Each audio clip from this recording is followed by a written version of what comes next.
Thank you very much. Thank you, thank you. Thank you, everybody. Have a seat, have a seat. So it's the end of the month once again, the end of February, and I'm going to be sharing with you my favorite technology for this month. Now, I didn't have one of these videos in January because I was busy, I was changing the channel name and doing a bunch of stuff, so I didn't have one then. But now, we're going to check out my favorite technology for the month of February. We have some pretty interesting items on the list. So let's get right to it. Please leave a like, a comment, and enjoy the video. So first of all, we're going to start off with the Amorno headphones. Now let me just say, these are so far the best sounding headphones I've used. They're wireless, they have really good bass, really good sound.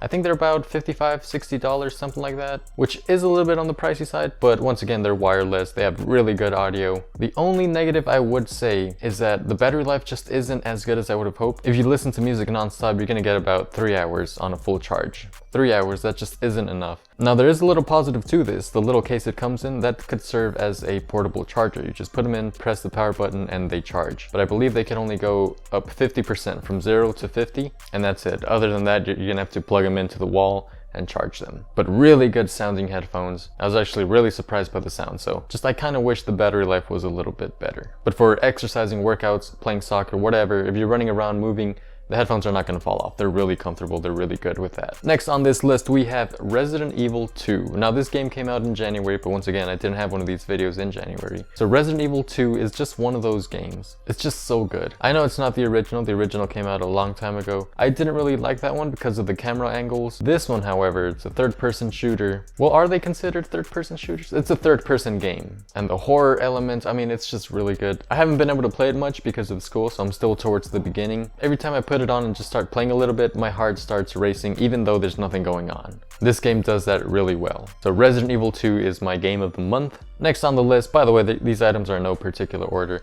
Next on the list is the Panasonic Lumix DMC G7. I'm actually using it right now to record a video, and most, if not all, of the shots in the video were recorded using this camera. It records in 4K, which is actually the main reason why I bought it. And I didn't buy it with the kit lens. I bought it with a Meek 12mm wide-angle lens. I think that's how you say the brand, Meek or Mikey, something like that. But yeah, it's a really good lens for wide-angle shots. Right now it's pretty close to my face, but you could see a good amount behind me. It's just overall a solid camera, very budget-friendly for someone getting into photography or someone looking for a budget camera like I was. If you buy it with a kit lens, it's around $500. I bought just the body for like $350. And then bought a lens for normal price is like $200, $190 around there, but I bought it used for $125. So really, I bought a camera with the lens for under $500. You still need a memory card and, you know, maybe a tripod if you want to use that. But overall, this is a really good camera. It takes really good pictures, really good video, as you guys could probably see, or at least it's good video in my opinion. And it's a good upgrade from a phone. Phones aren't bad, by the way. So recently I checked out a little monopod from Comica. Now that's going to be a really good option for someone who's vlogging using their smartphone. It's a simple monopod. It fits any phone, and it even has a slot at the top to attach a microphone. And it also has a mount on the top as well, and on the bottom if you want to add a different tripod. Maybe I have a little 8-inch tripod which you could attach to the bottom of it and make it like an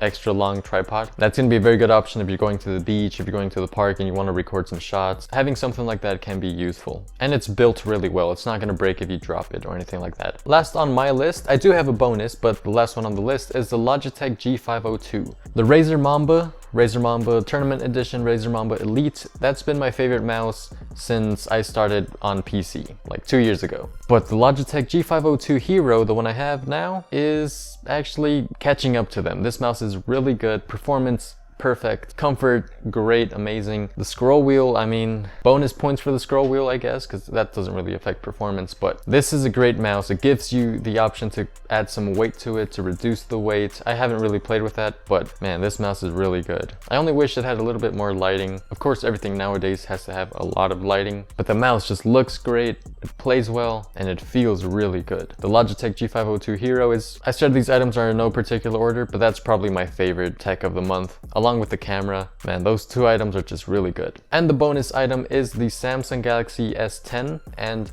the Samsung Galaxy Fold. Is that the name of it? Not completely sure, but shout out to Samsung, because I mean, I thought this phone looked really good. This is the Note 8 from 2017, but they've managed to make a phone that's even better looking. They managed to make it without a notch, and they managed to put a camera in the front in a pretty much bezel-less phone with no notch, including a fingerprint sensor under the screen. I mean, you gotta give it up to Samsung. Round of applause for Samsung, everybody, round of applause.